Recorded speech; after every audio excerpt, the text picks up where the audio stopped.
Alerte coronavirus. Attention, attention, le coronavirus se transmet très facilement et fait des ravages. Pour l'éviter, le port du masque de protection est obligatoire en tout lieu.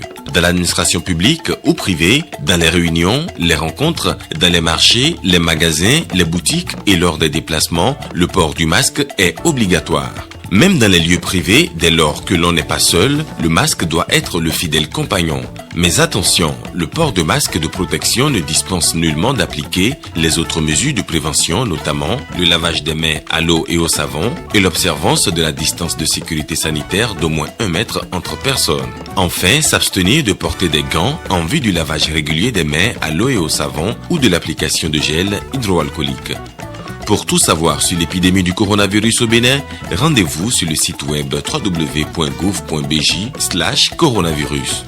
Ceci est un message du gouvernement de la République du Bénin. Au sommaire de cette édition, la Haie Vive retrouve son charme de quartier chic de Cotonou, Djonké, plus que jamais illuminé. Le projet asphaltage a marqué son passage dans cette zone de la ville économique du Bénin. Il n'est qu'à baser un peu plus de précision dans un instant.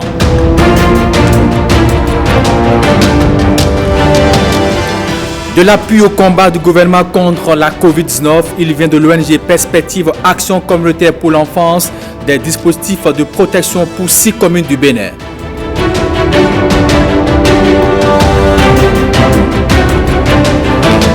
Et puis un ouvrage pour renforcer les capacités des élèves, la belle info littéraire, une compilation d'épreuves d'histoire géo, de philosophie, d'anglais, présentée hier à Abomey-Calavi.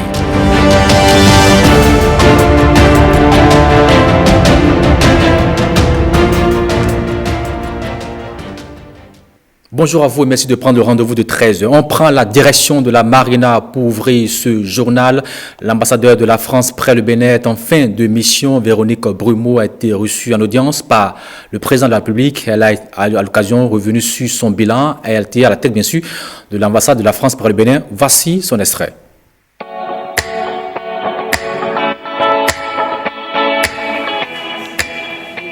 Voici 4 ans que je suis arrivée au Bénin et avec l'équipe de l'ambassade, nous avons beaucoup travaillé à densifier notre coopération dans divers domaines du programme d'action du gouvernement et notamment pour améliorer les conditions de vie des populations, pour favoriser et aider l'enseignement secondaire pour scolariser plus d'enfants, particulièrement plus de jeunes filles. La formation professionnelle était également une de nos priorités. Quand je parlais de l'amélioration des conditions de vie des populations, je pense particulièrement aux projets qui sont menés par l'Agence française de développement à Ganvié, notamment pour améliorer, aménager la cité lacustre de Ganvié, mais aussi la participation de l'Agence française de développement à l'assainissement pluvial de Cotonou. C'est aussi des appuis que nous faisons pour le développement de l'agriculture dans diverses régions du Bénin, notamment les collines, mais aussi diversifier la production agricole et soutenir l'agroécologie dans le pays. Donc des activités extrêmement variées, mais aussi des infrastructures, l'appui à la construction d'infrastructures.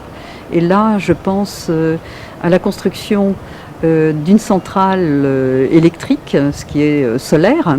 C'est important aussi de pouvoir verdir la production d'électricité et d'être conforme aux objectifs du développement durable.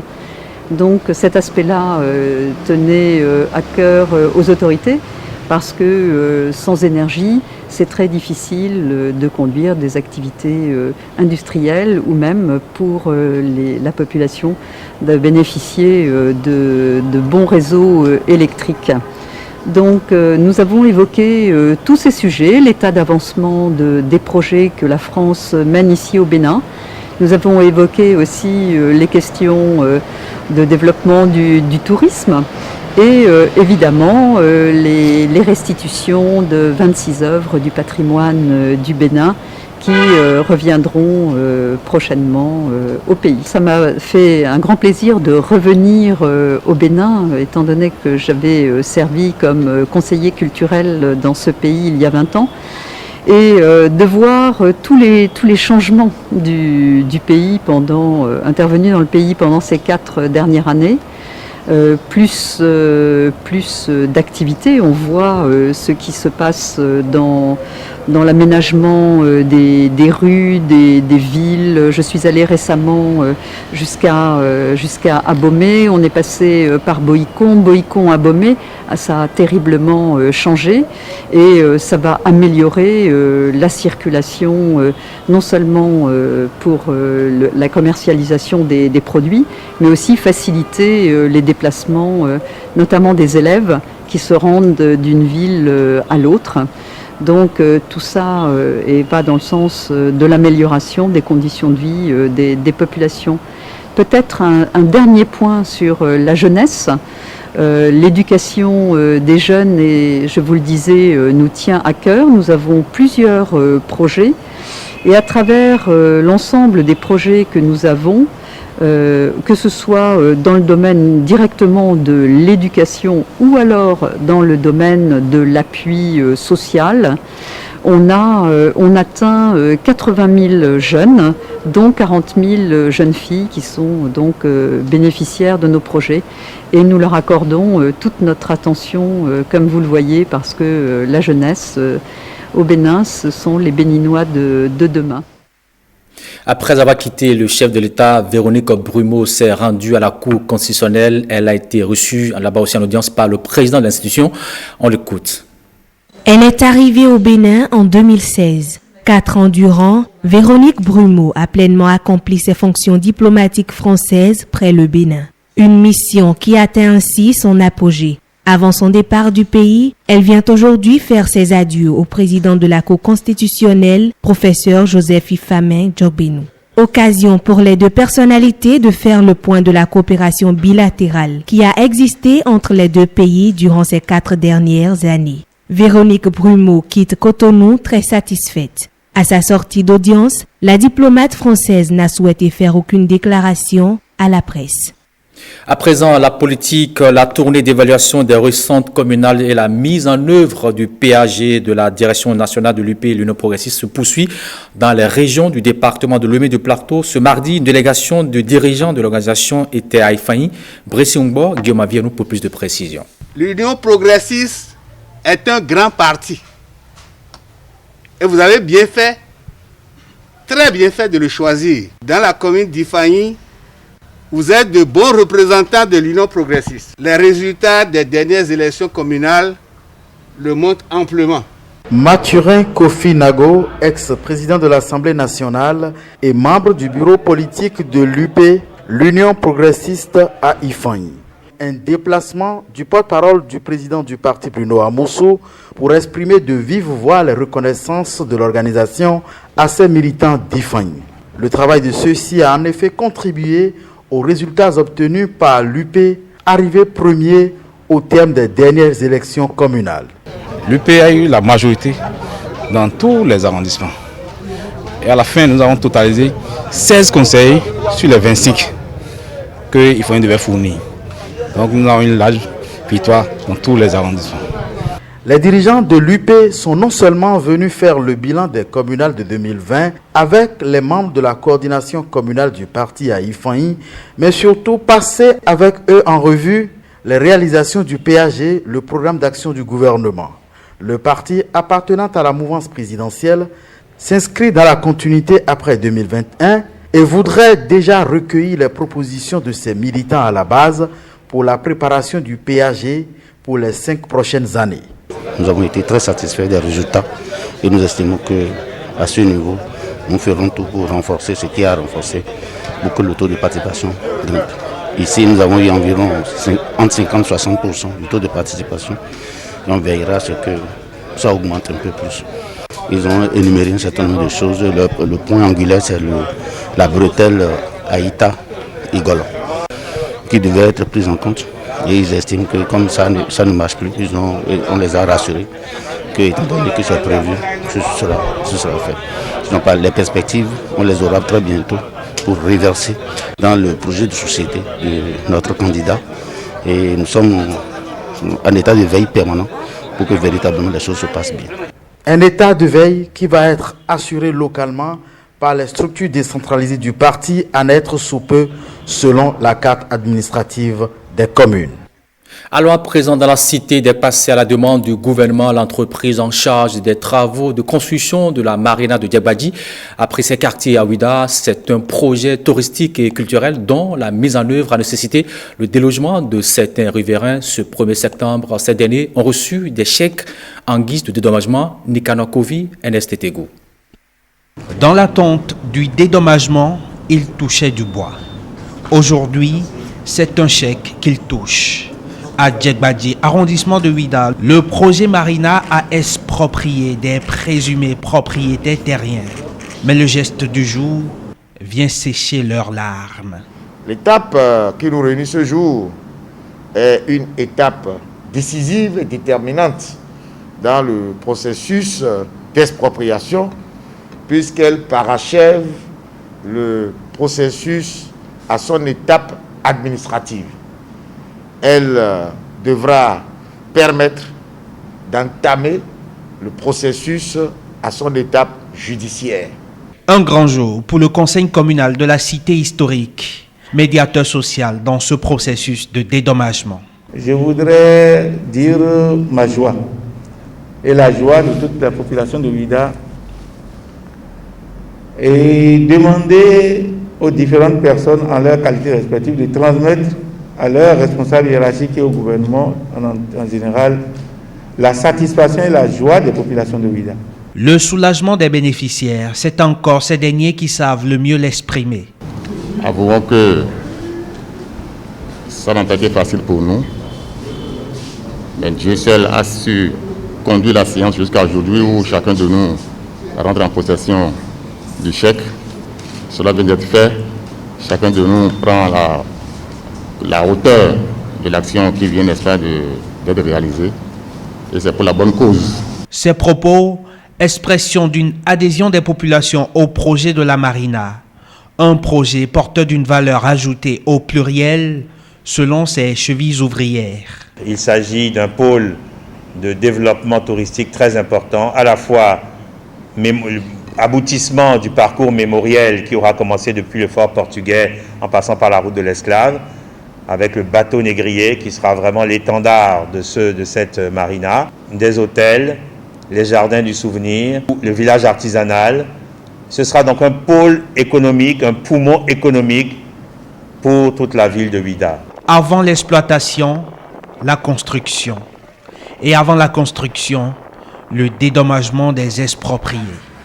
L'ordre règne à Ouida et sur la plage de Djegbadji, la marina sort de terre, brique après brique. Merci Nikano Kovi. Depuis la mise en œuvre du projet asphaltage, à quoi ressemblent les quartiers Evive et Djonké quand on y circule de nuit? Eh bien, ces deux quartiers de la ville de Cotonou dégagent un charme qui laisse personne indifférent. Voici le constat de l'ENEC Agbazao. Voici le nouveau visage de la Evive, vu de nuit. Du bitume noir scintillant sous des lampadaires solaires. Plus de dénivellation, ni de nid de poule. Les lampadaires sont esthétiquement disposés en haie et projettent une lumière vive. Les zones les plus obscures sont éclairées. Le quartier porte fièrement et plus que jamais son nom de Evive.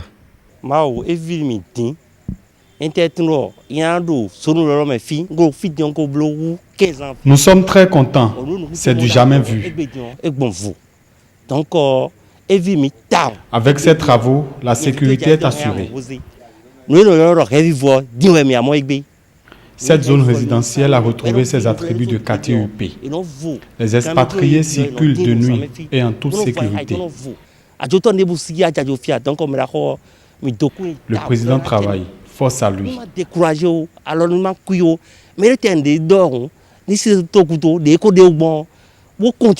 Et c'est plaisant de marcher ici à une certaine heure.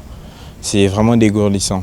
C'est pour ça que vous m'avez croisé ce soir. La route, en fait, est une des infrastructures importantes pour le développement d'un pays. L'éclairage apporte beaucoup de lumière, donc il y a beaucoup de luminosité et c'est surtout ça en fait, parce qu'après, un endroit qui est trop dans le noir, ça peut créer des problèmes, on peut avoir des problèmes de bandits et ainsi de suite. Maintenant avec l'éclairage, on se rend compte qu'à des kilomètres, on peut voir ce qui arrive. Donc ça permet de réagir et ça crée beaucoup plus de sécurité. Je ne peux qu'encourager le gouvernement et vraiment demander qu'il continue ses efforts.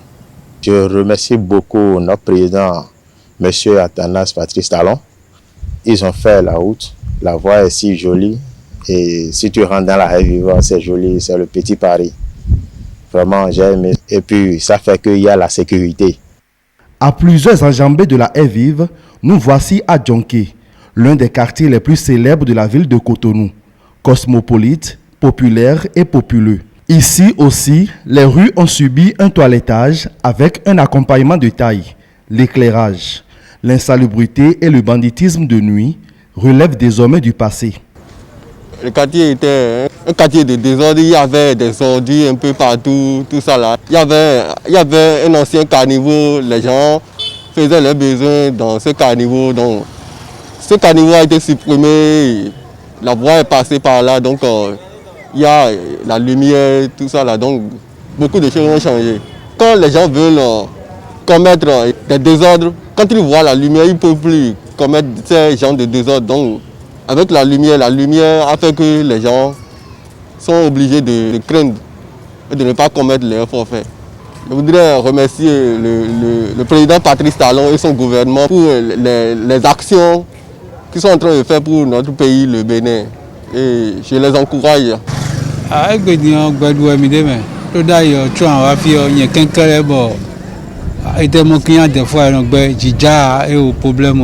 Notre satisfaction est totale. Il était impossible de circuler par ici. Merci au président. L'éclairage aussi nous met en sécurité la nuit. Nous encourageons le chef de l'État.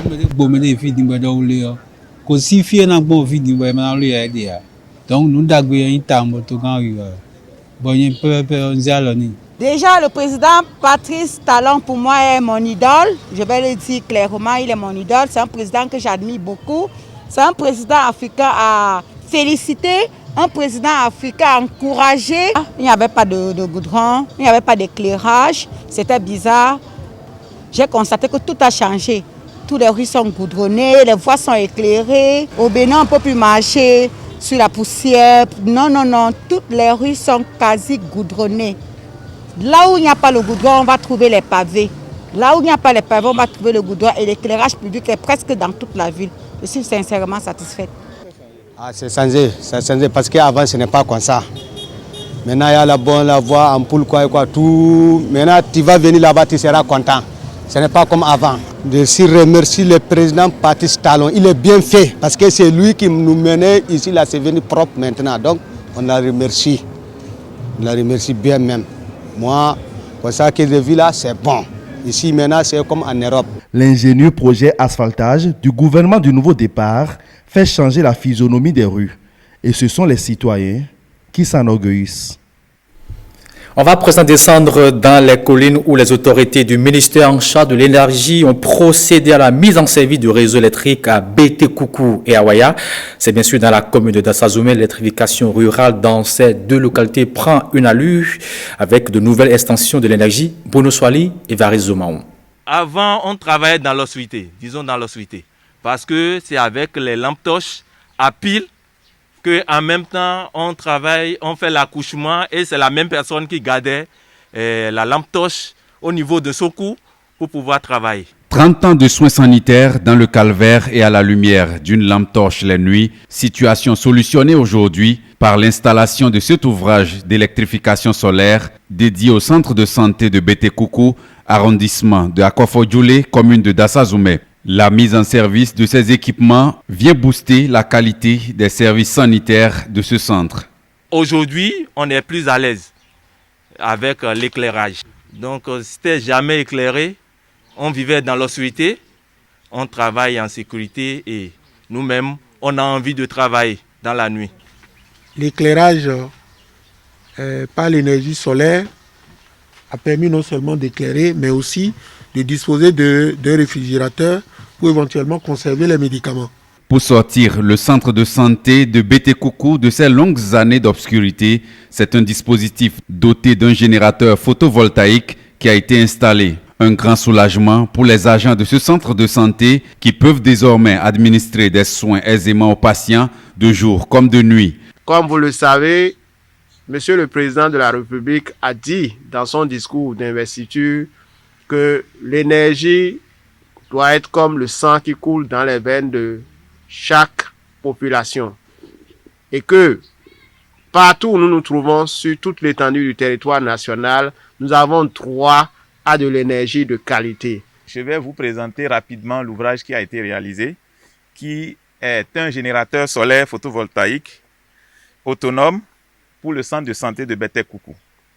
Il est constitué d'un champ solaire de puissance 7,6 kW crête d'une autonomie de 2 jours, c'est-à-dire en cas de non-ensoleillement, en cas de pluie pendant 2 jours, le générateur peut toujours alimenter les populations. Alors, ce champ solaire est constitué de 24 modules de 320 watts crête chacun, un convertisseur pur sinus de 3 kW, 24 volts, 3 régulateurs de tension, 20 batteries étanches de 200 ampères de 12 volts chacune, et d'un réfrigérateur de 130 litres pour la conservation des vaccins. À quelques encablures de Bétékoukou, nous sommes à Awaya dans l'arrondissement de Gbafo. Ici, c'est un investissement de 110 millions de francs CFA qui a été fait pour doter la localité d'un réseau électrique basse tension de plus d'1 kilomètre et d'un autre réseau électrique de 55 mètres HTA pour 10 lampadaires, le tout alimenté par un transformateur de 100 kVA pour desservir en énergie 200 ménages, soit environ 1200 habitants. De l'énergie électrique à Awaya, c'est un acquis. Mais encore, faut-il avoir des comportements citoyens pour tirer le meilleur de cette infrastructure énergétique. L'investissement qui est fait ici est assez important et on doit en prendre soin. Prendre soin de l'investissement, c'est éviter de détruire précocement ce qui est construit. Ne pas allumer de feu de brousse sous le réseau, ne pas allumer de feu de brousse au pied des poteaux, ne pas vandaliser l'ouvrage. Des projets sont prévus par l'Agence béninoise d'électrification rurale et de maîtrise de l'énergie à Berme pour densifier le réseau électrique de la région d'Awaya, une action qui répondrait parfaitement aux besoins des populations. Lutte contre la pandémie du Covid-19, on ne baisse pas la garde. L'ONG Perspective Action communautaire pour l'enfance accompagne le combat du gouvernement contre le coronavirus avec l'appui de Caritas Allemagne et le ministère de la coopération allemande. Elle a mis à la disposition de 6 communes de notre pays des dispositifs de lave-mains et aussi des masques. Jean-Claude James, Alexis Segwemon. Nous remettons aux mains du conseil communal de Zé tout le dispositif pour que vous puissiez le mettre à la disposition des ayants droit. Les premiers mots du président du conseil d'administration de PIS ONG juste après cette remise. La dernière d'une série qui a permis à la commune de Zé de réceptionner au profit des écoles primaires, des collèges d'enseignement général et des ateliers de formation des dispositifs de lavage des mains et des masques. La présente activité n'est que la suite logique d'une série d'actions que Perspective Action communautaire pour l'enfance, PIS ONG, avec l'appui de ses partenaires que sont la Caritas de l'Allemagne et le ministère de la coopération allemande, a engagé depuis quelques mois pour accompagner l'État dans sa lutte implacable contre le coronavirus. Les actions engagées se résument en des séances de sensibilisation de proximité.